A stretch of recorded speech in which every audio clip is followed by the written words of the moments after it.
যে সারাদিন স্বচ্ছ পরিবেশ দেখানো হয়েছে, সারাদিন পরিস্থিতি শান্ত রাখা হয়েছে, কিন্তু ভোট গণনার সময় মূল সময়টায় যা করার তাই করে দেওয়া হয়েছে এবং যার কারণে গণমতের প্রকৃত প্রতিফলন এই নির্বাচনের রেজাল্টের মাধ্যমে হয়। প্রথম আপত্তি হলো যে এখানে অনেকগুলো রেজাল্ট শিট আছে, যেখানে রেজাল্ট শিটের মধ্যে আমাদের পোলিং এজেন্টের স্বাক্ষর নেওয়া হয়নি, অথবা ওখানে এমন কিছু সিচুয়েশন করা হয়েছে পোলিং এজেন্টদেরকে বের করে দেওয়া হয়েছে, অথবা পোলিং এজেন্টদের কাছ থেকে স্বাক্ষর ছাড়াই ওনারা নিয়ে নিয়েছেন। আর এরকম অনেকগুলি ঘটনা ঘটেছে যে পোলিং এজেন্টদেরকে নানা রকম কথাবার্তা বলে অনেক স্বাক্ষর আগে নিয়ে নিয়েছেন, অথবা আংশিক লিখে স্বাক্ষর নিয়ে নিয়েছেন, তারপরে সেখানে ওনারা ঘোষণা করেছেন। তো এটা হলো প্রথম বিষয়, যে আমাদের অভিযোগ হলো প্রথম, যেখানে অনেকগুলো রেজাল্ট শিটে আমাদের পোলিং এজেন্টের স্বাক্ষর ছাড়াই ওনারা এটাকে পাবলিশ করে দিচ্ছে, অথবা আমরা সেটাকে অ্যাকসেপ্ট করিনি। দ্বিতীয় হলো অনেকগুলো রেজাল্ট শিটের মধ্যে ভাষামাজা করা আছে, টেম্পারিং করা আছে, ওভার রাইটিং আছে। সেখানে স্পষ্ট বোঝা যাচ্ছে যে আগে একটা অঙ্ক ছিল, পরে আরেকটা অঙ্ক বসানো হয়েছে, এবং সেটা সবগুলি জায়গায় দেখা যাচ্ছে একটা প্রার্থীর জায়গাতেই এই কাটাছেড়াটা হচ্ছে, একজনের সংখ্যার মধ্যে ভোটের মধ্যে বাড়ানো হচ্ছে। তো সবগুলি রেজাল্ট শিটের মধ্যে যেখানে ওভার রাইটিং আছে, একজনের মার্কার মধ্যে একটা মার্কার রেজাল্ট শিটের মধ্যে একটা মার্কার অংশ এই ভোট প্রাপ্তির সংখ্যার মধ্যেই এই কাটাছেড়াটা, এটা স্পষ্ট ইঙ্গিত করে যে ওই বিশেষ পরিকল্পিতভাবে ওই মার্কার ভোট বেশি গণনা দেখানোর জন্যই এই কাজটা করা হয়েছে। তৃতীয় হলো যে এখানে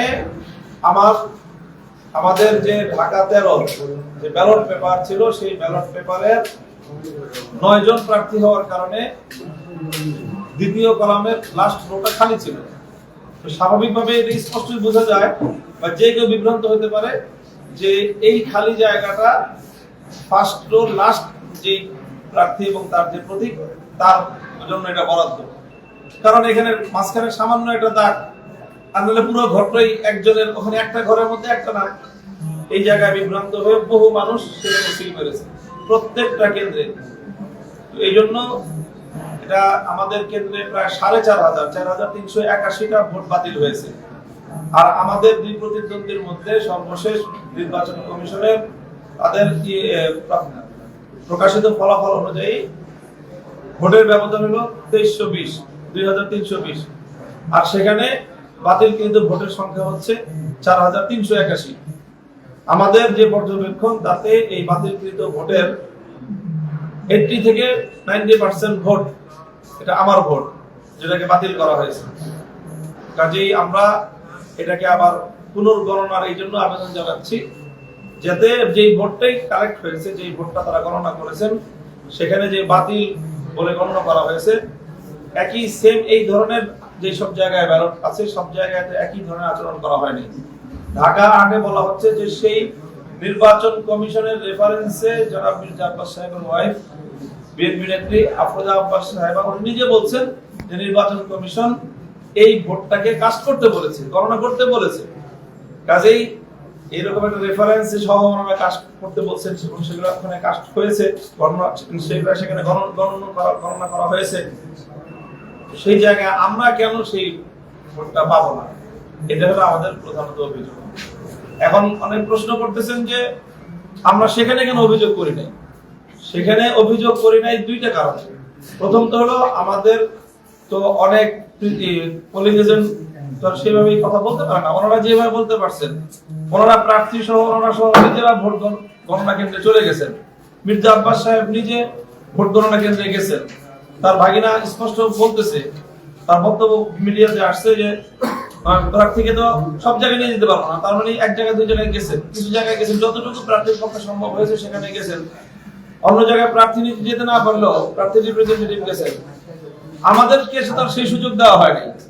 আমাকে এই যে রেসিডেন্সিয়াল মডেল কলেজে আমি 4:30টার 1 মিনিট পরে ওখানে ঢুকতে চেয়েছি, সেখানে আমাদের কাছে স্পষ্ট সংবাদ ছিল যে এখানে ব্যাপকভাবে অনিয়ম হচ্ছে। রেসিডেন্সিয়াল মডেল কলেজ ফুল বিশাল কেন্দ্র, এখানে 4টা কেন্দ্র একসাথে, এটার মধ্যে ব্যাপক ধরনের জালিয়াতি হয়েছে। আমাদের পোলিং এজেন্টদেরকে সেখান থেকে বের করে দেওয়া হয়েছে এবং আমাকে সেখানে 4টার সময় 4:30টার সময় ঢুকতে দেয় নাই।